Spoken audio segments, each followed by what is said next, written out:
Selamat datang kembali di channel Zona Visual yang selalu hadir menghibur kalian semua lewat film atau serial yang akan saya ceritakan.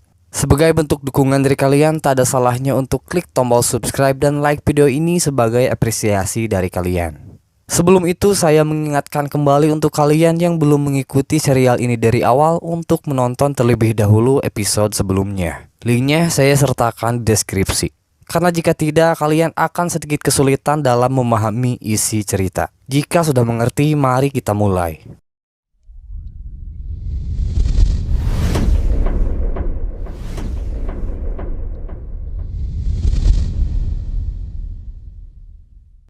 Di episode sebelumnya, Earl yang sudah tak tahan dengan sikap Ragnar seketika menyerang kediaman Ragnar bersama pasukan kepercayaannya.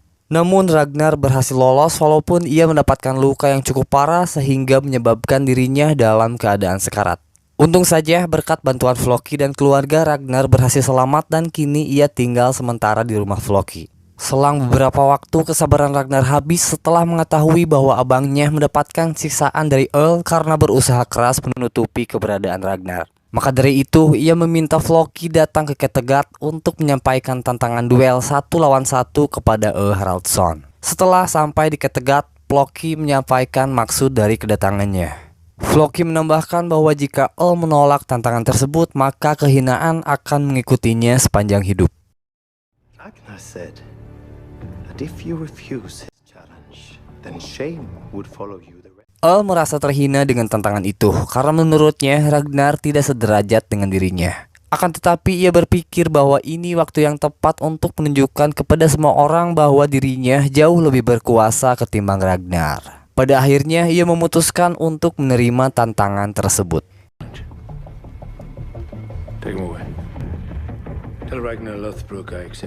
Di tempat yang berbeda memperlihatkan kemesraan Ragnar bersama sang istri. Di tengah hubungan mereka, Lagertha merasa cemas dengan pertarungan Ragnar karena ia mengetahui bahwa sang suami belum pulih sepenuhnya untuk bertarung dengan Earl Haraldsson. Ragnar beralasan bahwa hal itu membuat pertarungan menjadi seimbang karena Earl memiliki umur yang jauh di atas dirinya. Sama halnya dengan Lagertha, Siggy khawatir melihat sang suami yang terlihat galau karena sebentar lagi ia akan mempertaruhkan tahtanya. Bagaimana tidak, jika Ragnar berhasil mengalahkan dirinya, otomatis Ragnar akan mendapatkan gelar Earl menggantikan posisi dirinya. Begitupun sebaliknya, jika Earl turun sebagai pemenang, maka ia akan semakin jaya karena tidak akan ada lagi yang berani melawan dirinya. Singkat cerita, hari pertarungan mereka telah tiba. Beberapa saat lagi, Ragnar Lothbrok dan Earl Haraldsson akan segera menyelesaikan pertikaian mereka dengan bertarung 1 lawan 1. Dengan berjalan pincang, Ragnar tiba di Kattegat ditemani oleh orang-orang terdekatnya. Sambil berjalan, ia menyapa teman-temannya dan tak lupa ia menyapa abangnya sendiri. Tak lama kemudian, muncul menandakan bahwa dirinya telah siap untuk bertarung. This is a personal combat. Each man has 2 shields. The combatants can choose any weapon and shield it. If both are broken, there can be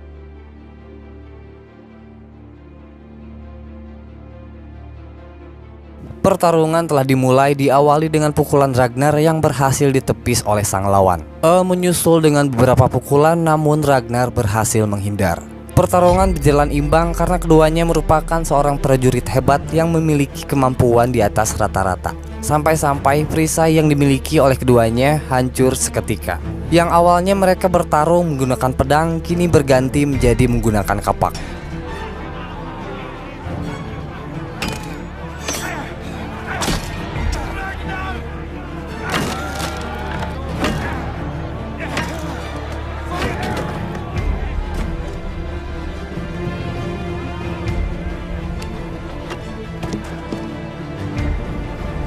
Walaupun sempat terkena tebasan dari kapak yang dimiliki oleh lawan, akhirnya Ragnar berhasil membalikkan keadaan hingga lawannya terjatuh ke tanah. Seketika para penonton terdiam melihat kepala suku mereka terjatuh oleh lawannya.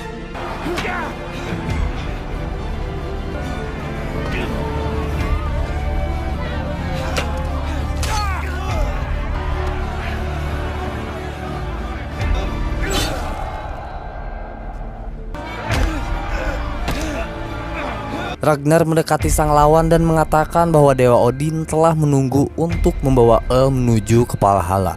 Mengakui kekalahannya dan mengatakan bahwa dirinya akan segera bertemu Dewa Odin untuk pergi ke Valhalla. Kemudian Ragnar menyayat pergelangan tangan dari Haraldsson dengan maksud mengakhiri hidupnya.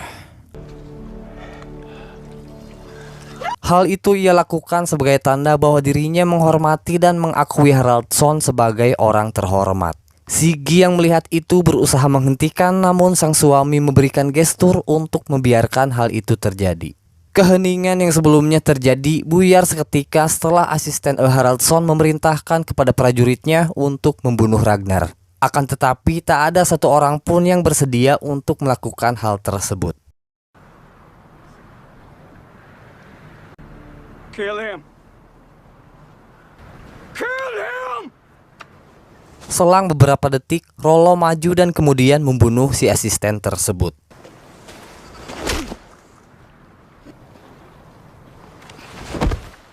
Dengan wajah kebingungan, Siggy menghampiri putrinya dan lalu ia seketika menusuk suami dari putrinya, yaitu Bjarni.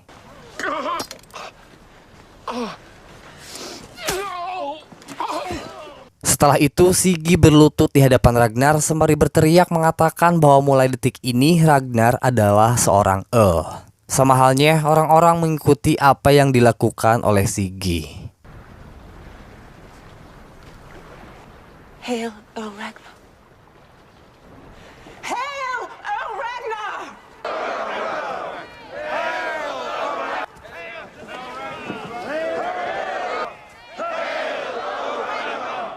Dengan ini, kini Ragnar menduduki posisi sebagai kepala suku dan berubah nama menjadi Ragnar. Setelah pertarungan itu, mereka semua pergi ke aula besar tempat di mana sebelumnya tinggal. Dan kemudian Ragnar duduk di kursi yang selalu ditempati oleh terdahulunya.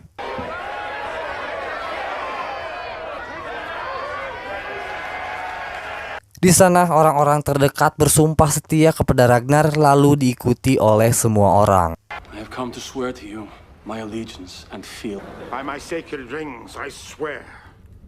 Pada saat giliran Rollo yang akan bersumpah, Ragnar meminta abangnya untuk tidak melakukan hal tersebut. Karena tanpa melakukan hal itu, ia percaya sepenuhnya kepada sang kakak atas kesetiaan dan loyalitasnya sebagai kerabat. Akan tetapi atas majunya Ragnar sebagai maka Rollo berpikir bahwa kini dirinya tidak sejajar lagi dengan sang adik. There's no need for you to swear. You have already paid a heavy price for your loyalty to me. Oh, we have to be equal now. Di keesokan harinya, mereka mengadakan upacara pemakaman Haraldsson secara besar-besaran. Bukan sebagai bentuk penghinaan, hal ini merupakan bentuk penghargaan Ragnar kepada Haraldsson. Walaupun dalam hal ini Haraldsson adalah musuhnya, Ragnar tidak melupakan fakta bahwa Haraldsson adalah mantan kepala suku sebelumnya. Ragnar menunjukkan kepada Ethelstan, budak dari seorang perempuan muda yang bersedia mengorbankan nyawanya untuk menemani Haraldsson menuju Valhalla. Sementara itu, Siggy memimpin iring-iringan yang membawa jasad sang suami menuju ke kapal sebagai tempat terakhirnya di muka bumi. Kemudian si budak perempuan itu dieksekusi oleh orang yang di sini disebut sebagai sang malaikat maut. Kendati hal itu membuat Ethelstan merasa tak kuat melihatnya karena di dalam agamanya hal itu merupakan tindakan yang dilarang untuk dilakukan. Ia menyayangkan sikap wanita itu yang telah mengorbankan nyawanya.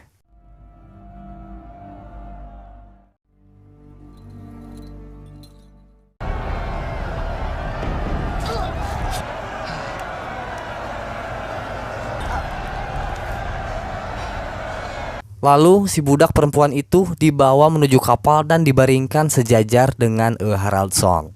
Siggy meminta izin kepada Ragnar untuk menyalakan api pertama yang akan membakar kapal beserta jasad yang ada di dalamnya.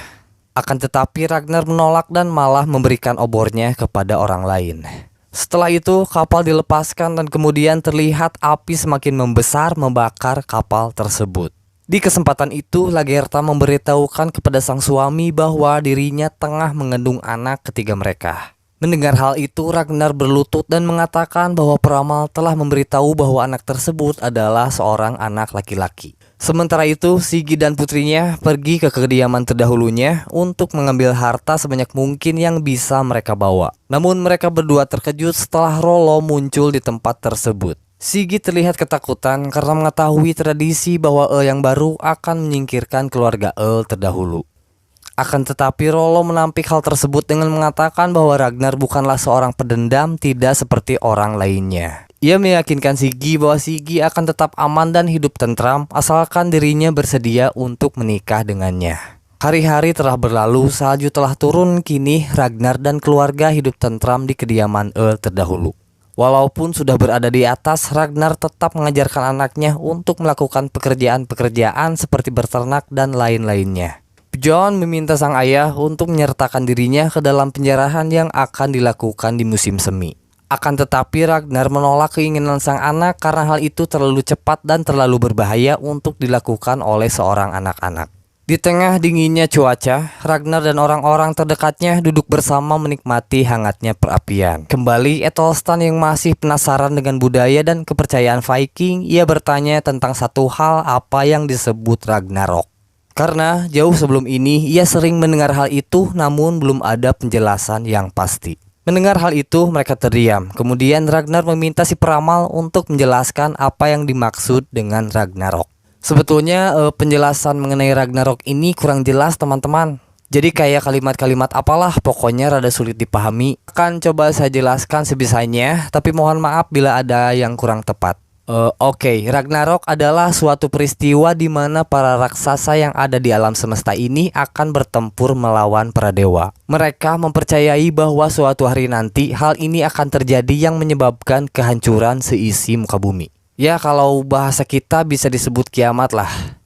Sama halnya dengan kiamat pada umumnya, Ragnarok akan terjadi setelah kemunculan tanda-tanda tertentu.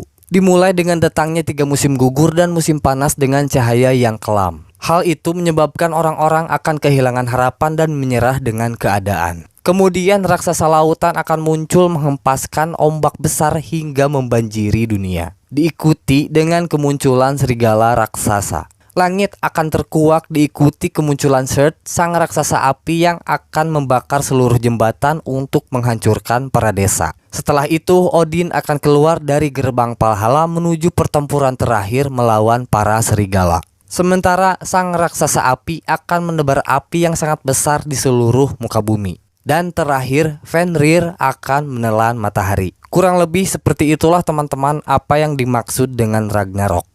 Sekali lagi maafkan jika ada salah-salah dalam penyebutan kata. Kembali ke cerita, musim dingin telah usai dan kini Ragnar beserta orang-orang terpilih sudah sampai di wilayah kerajaan Northumbria untuk kembali melakukan penjarahan. Namun dalam penjarahannya kali ini Ragnar menyertakan 3 kapal untuk memperkuat pasukannya. Sementara itu, King Aela yang mengetahui kehadiran Ragnar segera mengumpulkan pasukan dan kali ini ia akan turun untuk menghadapi Ragnar dengan tangannya sendiri. Di sini kita diperlihatkan kekejaman King Aela kepada anak buahnya yang jauh sebelum itu telah kalah tempur melawan pasukan Ragnar. Karena kesal, ia memasukkan anak buahnya itu ke dalam lubang yang di dalamnya berisi ular-ular yang sangat banyak. Cukup untuk episode ini dan tunggu kami di episode selanjutnya. Terima kasih telah menonton video ini sampai selesai. Assalamualaikum warahmatullahi wabarakatuh.